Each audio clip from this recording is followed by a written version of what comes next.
Hallelujah, praise the Lord everyone. सबको जय मसीह की। मैं बिलीव करती हूँ आप लोग ब्लेस्ड होंगे, आनंदित होंगे और खुदा की रूह पाक आप लोगों को टच करेगी। यह वचन आप लोगों के जीवनों में 1000 गुना फल लेके आएगा। आओ मैं उस पाक और पवित्र वचन को आपके लिए पढ़ती हूँ, जो वचन हमें परमेश्वर के दास अपोस्टल अंकुर यूसुफ नरूला जी द्वारा और परमेश्वर की दासी पास्टर सोनिया यूसुफ नरूला जी द्वारा दिया जाता है। आओ मैं जिंदा वचन को आपके लिए पढ़ती हूँ। अपनी अगुए के अधिकारों को समझें, जैसे कि पवित्र बाइबल लूका 7 की 2 से 3 आयत में लिखा है। वहाँ किसी सूबेदार का एक दास जो उसका प्रिय था, बीमारी से मरने पर था। उसने यीशु की चर्चा सुनकर यहूदियों के कई पुरनियों को उससे यह विनती करने के को उसके पास भेजा कि आकर मेरे दास को चंगा कर। आमीन। मेरे प्रियो, जब आप इस वचन के बारे में पढ़ती हैं तो यीशु मसीह जब कफरनहूम में आए तो वहाँ किसी सूबेदार का एक दास जो उसका प्रिय था और बीमारी से मरने पर था। तब उसने यीशु की चर्चा सुनकर यहूदियों के कई पुरनियों को उससे यह विनती करने को उसके पास भेजा कि आकर मेरे दास को चंगा कर।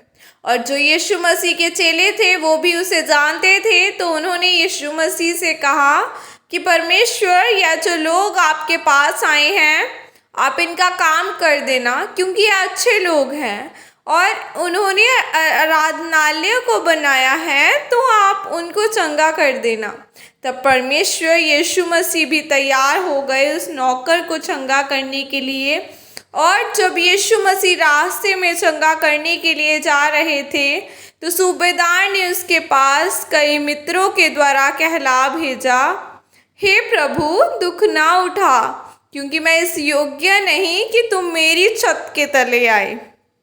इसलिए तू अपने मुंह ही से वचन कह दे तो तेरा दास चंगा हो जाएगा। क्योंकि वह सूबेदार यीशु मसीह के अधिकार को समझ चुका था, क्योंकि वह खुद भी अधिकार के नीचे था। और उसने कहा कि मैं भी एक पराधीन मनुष्य हूँ, और जब मैं एक को कहता हूँ जा तो वह जाता है, और दूसरे से कहता हूँ आ तो आता है। तब यीशु मसीह समझ चुके थे कि यह आत्मा में समझदार व्यक्ति हैं। तब उस समय यीशु मसीह ने अचंभा करके कहा कि मैंने इज़राइल में भी ऐसा विश्वास नहीं देखा।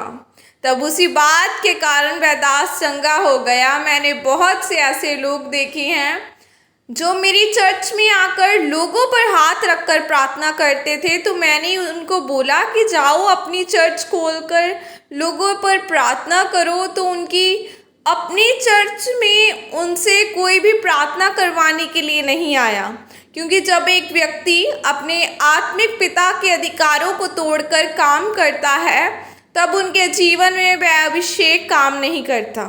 मेरे प्रियो, मैंने अपने जीवन में कम अच्छे लोगों को ज़्यादा अभिषेक पाते देखा है जो परमेश्वर और अपने अगुए के अधीन रहते हैं। आज क्यों लोगों के जीवन में अभिषेक काम नहीं करता? क्योंकि आत्मा में भी अधिकार है जिसे वह नहीं समझ पाते। जो व्यक्ति अधिकारों के नीचे रहकर काम नहीं करता, शैतान भी उनके नीचे नहीं रहता, क्योंकि शैतान उन्हीं के नीचे हैं जो अधिकारों के नीचे हैं। अगर आप अपने अगुए के अभिषेक की कदर नहीं करते हैं तो आप अपना अभिषेक कभी भी नहीं ले सकते। परमेश्वर आपको आपके योग्यता क्षमता के हिसाब से ही आपको अभिषेक देगा। इसीलिए अगर आप अभिषिक्त होना चाहते हैं तो अपने अगुए के अभिषेक और अपने अधिकारों का आदर करें, तब आप आगे बढ़ेंगे। आमीन। और यह अंगीकार आपकी तरफ से किया जाए। सर्वशक्तिमान परमेश्वर, इस वचन के लिए पिता मैं आपका धन्यवाद करती हूँ और मैं यह अंगीकार करती हूँ कि मैं अपने अगुए के अधिकारों का आदर करूँगी और आप में बढ़ती जाऊँगी और अपने अगुए के द्वारा दिए गए आज्ञाओं को मानकर आप में बढ़ूँगी। प्रभु यीशु मसीह के सामर्थ्य नाम में मांगती हूँ। आमीन, आमीन, हालेलुया। आज हमें अपने स्पिरिचुअल पेरेंट्स की रिस्पेक्ट करने की ज़रूरत है, क्योंकि जब हम उन्हें ऑनर करेंगे तभी हम खुदावन को ऑनर कर सकेंगे। उनकी रिस्पेक्ट करना सबसे मेन कार्य है, क्योंकि वो दिन दिन रात रात हमारे लिए जाग जाग कर प्रेयर्स करते हैं, घुटने लगाकर, और अगर आप खामरा को आज इतना बढ़ता हुआ देख रहे हैं वो इसलिए है क्योंकि इसके पीछे बहुत सारा मेहनत है जो परमेश्वर के दास ने की है।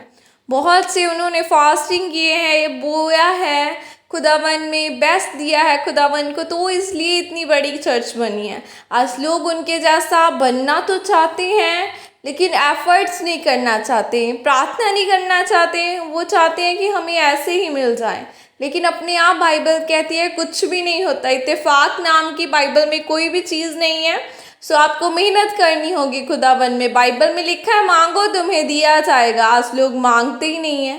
फिर कहते हैं मेरी लाइफ में ऐसा पता नहीं क्यों हो रही है, इसलिए हो रहा है क्योंकि आप मांगते ही नहीं हैं। जब आप खुदावन के आगे जाएंगे मांगेंगे तो वो आपको देगा। खुदा आपको बरकत दे, आपको ऊंचाइयों पर पहुंचाए और आपको ब्लेस करे। God bless you all. Praise the Lord. जय मसीह की सबको।